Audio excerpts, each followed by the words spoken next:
Amis téléspectateurs, bonjour et bienvenue dans la une des journaux. Démarrons par l'économiste qui titre en manchette commerce extérieur. Le Bénin réalise 674,7 milliards francs CFA d'exportation en 2024.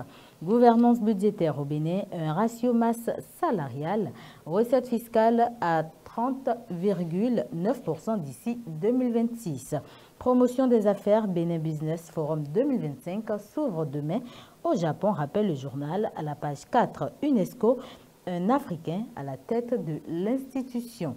Marchés financiers régionaux BRVM, plus de 5000 titres échangés sur les valeurs béninoises précises. Décryptage info à la page 3. Prévention des menaces électorales, la Sénat et International IDER posent les bases d'une gouvernance électorale résiliente. Porto Novo, visite de chantier de construction du marché de Wando.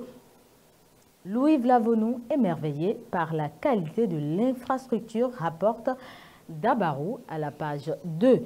Actualité africaine au menu de ce quotidien présidentiel du 25 octobre 2025 en Côte d'Ivoire. Alassane Ouattara a déposé sa candidature. Salon national de l'artisanat au Bénin.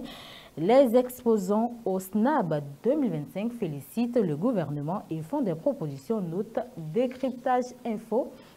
Les 4 vérités, à la page 6. Accident du bus tombé dans le fleuve Ouémé à Glazoué. La police poursuit l'enquête déjà des hypothèses. Sécurisation et mise en œuvre de la conformité des dispositifs de sécurisation des conteneurs du Bénin. Chaîne portuaire, l'ANAT, le PAC et le CNSR renforcent les capacités des acteurs, informent le potentiel à la page 3. Inondation dans certaines localités du Nord Bénin.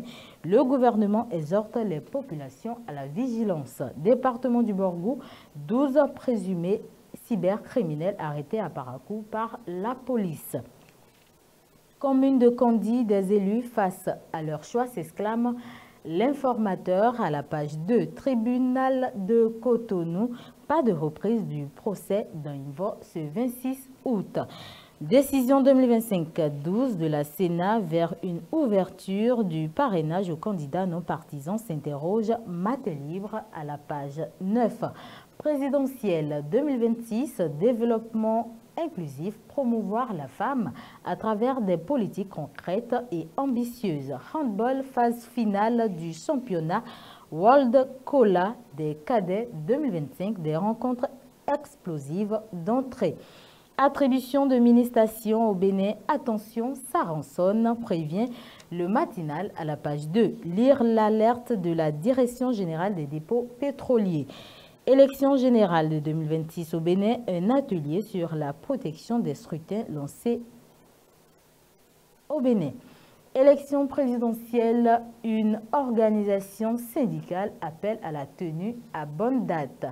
Climat politique au Bénin, le Front patriotique propose une nouvelle conférence nationale, fait savoir la nouvelle tribune à la page 3. Assemblée nationale pour finir, une délégation de l'OMS au cabinet du président Louis Vlavonou. C'est tout pour la revue des titres. Merci de l'avoir suivi et restez connectés pour la suite des programmes sur Kadara TV.